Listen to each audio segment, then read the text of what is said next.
Hello, it's me, Pez Flips.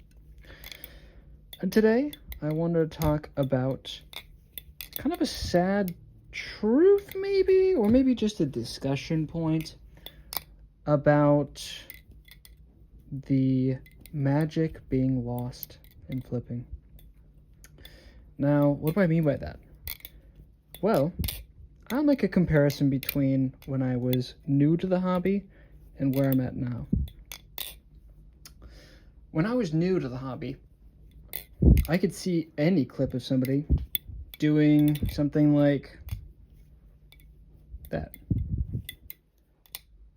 Doing the around the world, or whatever, around the 8 ball. Or doing like the basic twirl. And, I looked at that and I was just blown away. And I had no idea what was going on. I didn't have that understanding. And now that I'm older, more experienced in flipping, to an extent, and I feel like this is present amongst the community too, we've kind of gotten onto that hedonic treadmill where we're used to seeing that stuff. I saw a comment on a channel called Sem's Flipping, and he posted a clip of him flipping, and some comment, like the one comment the guy got, he's doing some more simple things, just doing some fans and stuff, but it looked good. He was smooth and it was a clean combo, no complaints, right? And this guy basically just says, hey, your flips are boring, I've seen it before, I don't, keep trying, basically, which just felt really harsh. But it speaks to this idea that as a community there is a certain expectation that is constantly getting higher and higher as people grow in their understanding of flips. I think the more you learn to do a trick, it's nice because you can understand how other tricks are done. I mean, that's kind of the glory of slow-mo videos, but to an extent, it's kind of like, learning a magician's method. Like, you like the magic, but when you figure out how it's done with a sleight of hand, that can be interesting to some people, and I think it's interesting to parry that knowledge into balisong flipping. I think it's interesting still. But to an extent, a little bit of that magic is gone, and, you don't have that awe, that, holy cow, how the heck did they do that? Now, I will not sit here and say that there are not flippers that make me think of that. Honestly, that's why I like watching tech flippers so much, is because they instill this feeling of awe that I still get, because sometimes they just do something and I have no idea, like, how the heck they did it, or it's just something that's, like, obviously required a lot of practice, and it's a different sort of appreciation at times, where it's more of an appreciation of the time spent and the craft of developing a skill such as that. But I digress. I will say, if you are learning the hobby and you're starting to feel that feeling of, the magic is gone, I think the best solution to that feeling is simply challenging yourself. I think that this hobby is a perfect example of having something that is resembling a bigger picture. It is to work on something that you think is interesting and that you want to get better at. And there is some social stigma about, just doing something that is, to an extent, somewhat of a nerdy hobby, but I think it's like an overt challenge to those feelings. Like, I shouldn't have to prove myself to other people. Oh, I hear thunder right now.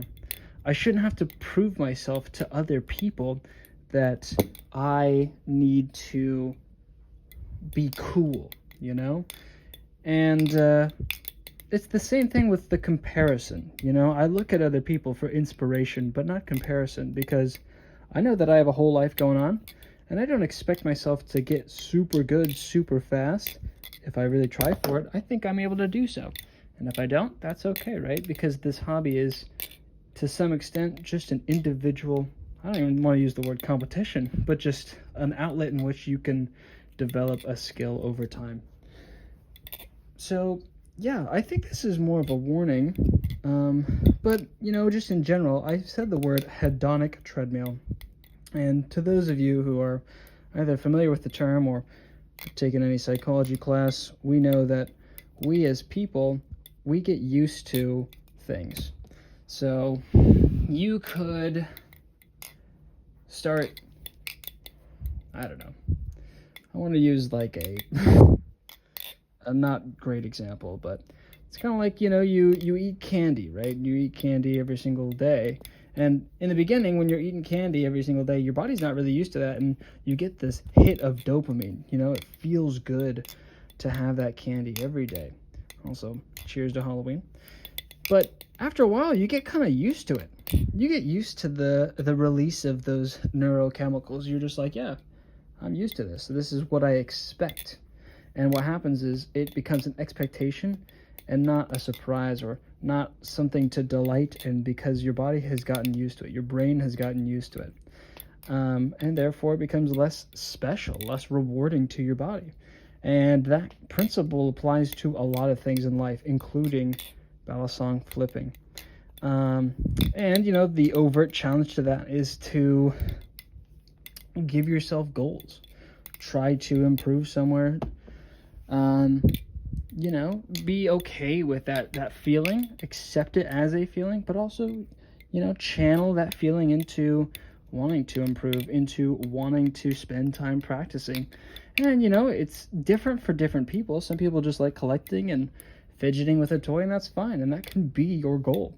For me, my goal is to improve as a flipper, but, you know, that's, in my opinion, the way that I respect this hobby, is that I appreciate the technical aspects of the movements. You know, I feel like a lot of people are into that.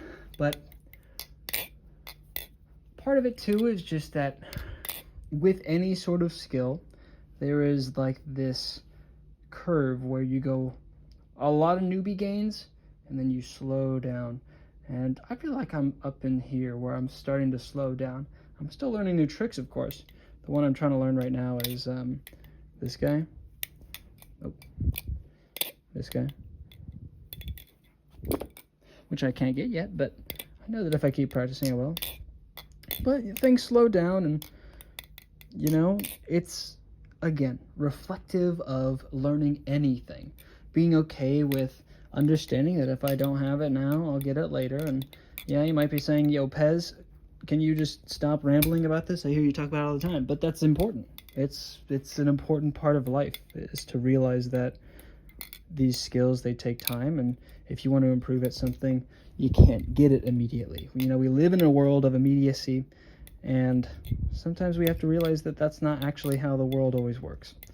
So, yeah, you know, it can be a little disheartening, but I would say as long as you approach it with the knowledge that this is something that could happen, I feel like you can manage those feelings, you can address those feelings, because you are aware of what will happen.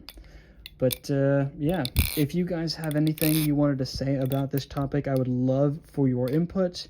I've always been somebody who likes reading comments and replying to them if I feel like I can actually give a somewhat meaningful comment. And it doesn't have to necessarily be about the video topic, but, you know, just anything.